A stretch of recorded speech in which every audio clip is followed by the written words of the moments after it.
The law offices of Henderson, Blackwood, and Associates smelled like old leather and older money. I sat in the waiting room studying the oil paintings of stern-faced partners while my stepmother Diane held court with her children, Brandon and Chloe, planning their spending sprees in whispered excitement. "First thing I'm doing is buying that yacht," Brandon announced, scrolling through his phone. "The 60-footer we looked at in Miami." "I'm thinking a house in the Hamptons," Chloe added, flipping her bleached hair. "Something tasteful, maybe 8 bedrooms." Diane patted their hands with her perfectly manicured nails. The same nails that had been digging into my father's fortune for the past 7 years. "Now, children, let's not be go. We'll discuss investments after we handle the formalities." She shot me a look of pure venom across the waiting room. I responded by checking my phone, pretending to be absorbed in emails while she stowed, "Though I don't know why she even bothered showing up," Diane stage whispered. "Harold made his wishes very clear before he died." Harold. She couldn't even call him my father even now. The receptionist appeared. "Mr. Blackwood will see you all now." We filed into the conference room where James Blackwood waited. My father's will folder spread before him. He was trying very hard to maintain his professional composure, but something around his eyes suggested he was fighting back amusement. "Please everyone have a seat," he said, gesturing to the chairs. "Can I offer anyone water? Coffee? This might take a while." "Let's just get this over with," Diane said briskly, settling into what she clearly thought was the power position at the table. "I have a meeting with my financial advisor at 3. "Of course," Mr. Blackwood opened the folder. "First, let me express my condolences on the loss of Harold Morrison. He was a client for over 30 years. And yes, very sad," Diane interrupted. "Now, about the estate division, Mr. Blackwood's." I twitched slightly. "Indeed. Let's begin with the reading of Mr. Morrison's last will and testament. Dated. Let me see. 5 years ago." "5 years?" I asked quietly. "Wasn't it updated more recently?" Diane's laugh was sharp as breaking glass. "Oh, sweetie, you really don't understand how these things work, do you? Harold and I revised everything after our wedding. Made sure the estate stayed in the immediate family." "The immediate family," I repeated. Meaning the people who actually cared for him in his final years," Diane said sweetly. "Not the daughter who barely visited, too busy with her little non-profit job to spend time with her father." I thought about all the visits she'd mysteriously scheduled during her hair appointments, the family dinners she'd forgotten to tell me about, the times she told my father I was too busy when he'd asked about me. "Shall we proceed?" Mr. Blackwood asked, and again, that strange glimmer of suppressed mirth. "Please do," Diane said. "I believe you'll find everything is quite straightforward. The estate is divided between myself and my children with a small token left to charity. As for Andrea here, she gets nothing," Diane announced triumphantly, unable to contain herself any longer. "I made sure of it. 7 years of marriage and I finally got Harold to see sense about his ungrateful daughter. You're not in the will, Andrea. Not one penny." The room fell silent. Brandon and Chloe were grinning like sharks who'd scented blood. Diane looked like a cat who'd swallowed an entire aviary. That's when Mr. Blackwood started laughing. Not a chuckle, not a professional clearing of the throat. A full genuine laugh that echoed off the mahogany panels. "I'm sorry," he said, wiping his eyes. "That was unprofessional. It's just Mrs. Morrison. Do you know what a revocable living trust is?" Diane's triumphant expression flickered. "Of course I do. It's a financial instrument." "Very good," Mr. Blackwood said, still fighting back chuckles. "And do you know when Harold established his children's trust?" "Children?" Diane snapped. "He only had one child. Her. Actually," Mr. Blackwood pulled out another folder. This one much thicker. "Harold established the Morrison Family Trust 28 years ago when Andrea was 10. It's been growing ever since." So Diane's voice was losing its confidence. "He revoked it when we updated the will." "Did he?" Mr. Blackwood pulled out a document. "Because I have here the trust documents, including all amendments. The last one was made 13 months ago. You know what's interesting about trusts, Mrs. Morrison?" Diane said nothing. her face beginning to pale under her expensive foundation. "They're completely separate from wills," Mr. Blackwood continued. "And in this case, the trust was structured to transfer all assets to Andrea on either her 38th birthday or upon Harold's death, whichever came first." "That's impossible," Diane whispered. "Andrea," Mr. Blackwood turned to me. "When was your birthday?" 14 months ago, I said quietly. "Dad threw me a party. A small one." Diane was at a spa weekend. "Ah, yes." Mr. Blackwood nodded. "The weekend Harold came to see me. He was quite specific about the timing. Wanted to make sure everything transferred cleanly before any potential complications. Ma'am," he said, turning back to Diane. "You can't change a trust that already transferred $50 million last year." Diane's face went white as fresh paper. Her mouth opened and closed like a landed fish. 50. Brandon's voice cracked. 50 million. "Actually," Mr. Blackwood corrected. "That was the value 14 months ago.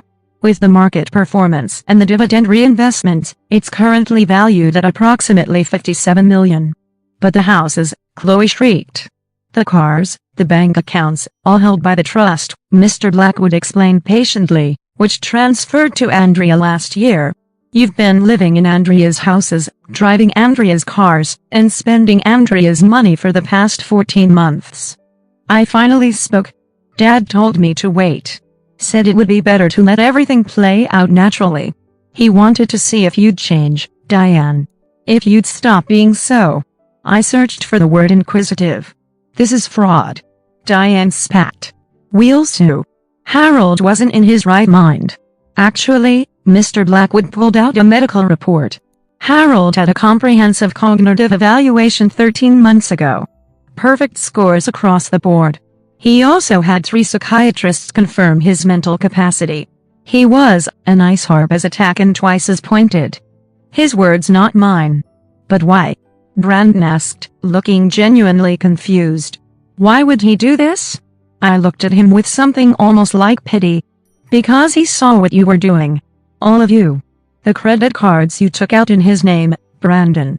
The jewelry you bought and charged to his accounts, Chloe, and you, Diane." I turned to my stepmother. The systematic isolation from his friends and family. The medication mix-ups that kept him foggy. The way you moved your mother into the guest house without asking. "You can't prove any of that," Diane hissed. "I don't have to," I said. "Dad already did. He hired a private investigator 2 years ago. Would you like to see the reports?" Mr. Blackwood produced another folder thick with photographs and documents.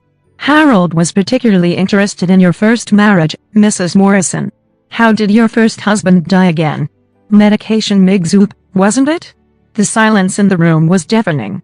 "Now," Mr. Blackwood continued briskly, "let's discuss the actual will. It's quite simple.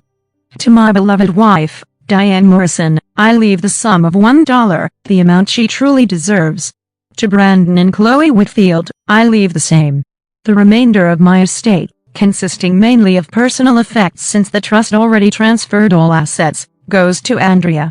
He pulled out 3 $1 bills and placed them on the table. "That's it," Chloe whispered. $1. "Actually," I said, reaching into my purse. "I have something for each of you." I pulled out 3 envelopes. "Eviction notices. You have 30 days to vacate my properties. All of them. You can't evict us." Diane stood up so fast her chair tipped over. "I'm his widow. You're a tenant," I corrected. "Living rent-free in my house." "Well, houses. The main estate, the beach house, the mountain cabin, and whatever apartment Brandon's been keeping in the city." "How did you?" Brandon started. "The same way Dad knew about your gambling debts," I said. "And Chloe's shopping addiction and Diane's interesting investment history. You weren't nearly as clever as you thought." Mr. Blackwood cleared his throat. "There is one more matter. Harold's letter to be read after the will." He pulled out an envelope and handed it to me. He insisted you read it aloud. I opened it, recognizing my father's handwriting. "My dearest Andrea, if you're reading this, then our plan worked perfectly. I'm sorry for the deception, but I needed to know who Diane really was, and I needed you protected while I found out. You were right to be suspicious when I remarried so quickly after your mother's death. Your instincts have always been excellent. What you didn't know was that I was already sick. The cancer diagnosis came just weeks after the wedding.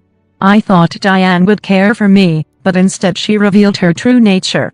Thank you for trusting me when I asked you to play along. Thank you for pretending to be pushed aside while I moved assets into the trust. Thank you for letting them think they'd won while we secured your future. To Diane, Brandon, and Chloe, I know exactly what you are. The investigators' reports are with the district attorney who promised to review them after my death. I suggest you use your 30 days notice wisely. Andrea, my daughter, you are everything I could have hoped for. Strong, patient, intelligent, and above all, good. Take care of the fortune I've left you, but more importantly, take care of yourself. All my love, Dad. P.S. Your mother's engagement ring is in my desk drawer, second on the left. I hid it when Diane started eyeing it. It's yours now, as she always intended. By the time I finished reading, Diane had collapsed back into her chair. Brandon was frantically texting, probably his bookie. Chloe was crying, mascara running in black rivers down her cheeks. Is there anything else? Diane asked Mr. Blackwood, her voice barely a whisper. Just this, he said, pulling out one more document. A restraining order. Andrea filed it this morning. You're to have no contact with her after you vacate the properties. Any attempt to contest the trust or will shall result in immediate enforcement. You planned this, Diane said, staring at me. You both planned this. Dad planned it, I corrected. I just followed his lead. Just like you followed the same playbook you used on your first husband. Oh, did you think Dad didn't know about Charles? About the insurance policy, about the medication you gave him? That was never proven, Diane said quickly. No, I agreed. But it's interesting how history repeats itself. Or would have if Dad hadn't been smarter than you gave him credit for. I stood, gathering my copies of the documents. Mr. Blackwood, thank you for everything. For helping my father protect what mattered most to him. My pleasure, he said, still fighting back a smile. Your father was a brilliant man. This was the most elegant estate planning I've ever seen. As I reached the door, Diane called out. Andrea, please. I was his wife. Doesn't that count for something? I turned back. It counts for exactly what you put into the marriage. Lies, manipulation, and greed. Dad figured out your true value, Diane. $1. He was generous. I wouldn't have given you that much. I left them there, sitting in their shock, staring at their dollar bills. In the parking lot, I sat in my car. My car, not the trust's anymore. Actually, mine, and let out a breath I'd been holding for 14 months. My phone rang. Sharon, Dad's nurse, the only one Diane couldn't manage to fire. How did it go? She asked. Exactly as Dad predicted, I said, down to Diane's demand for proof. He'd be so proud, Sharon said softly. He talked about you constantly those last weeks. Said you were the only person who never wanted anything from him but his time. I miss him, I admitted. I know, honey, but he made sure you'd be okay. That was all he cared about in the end. Not punishing them, though. That was a nice bonus. Just making sure you were protected. After we hung up, I drove to the cemetery. Dad's grave was covered in fresh flowers. I'd been coming every week, though Diane had told everyone I never visited. We did it, Dad. I whispered to the headstone. Just like you planned. They never saw it coming. The wind rustled the trees, and for a moment, I could almost hear his laugh. The same one he'd had when we'd sat in Mr. Blackwood's office 14 months ago, signing papers while Diane spent a weekend at the spa. She thinks she's so clever, he'd said then. But clever and smart aren't the same thing. You're smart, Andrea. You know the difference between taking care of someone and taking them for everything they have. I placed a single rose on his grave, his favorite, the coral ones from Mom's garden that I still maintain, and headed home. Not to the estate where Diane was probably frantically packing, but to the small house Dad had secretly bought in my name years ago. The one where I'd been living quietly, letting them think I was struggling while the trust accumulated wealth. Dad was right. Clever and smart weren't the same thing. Diane was clever,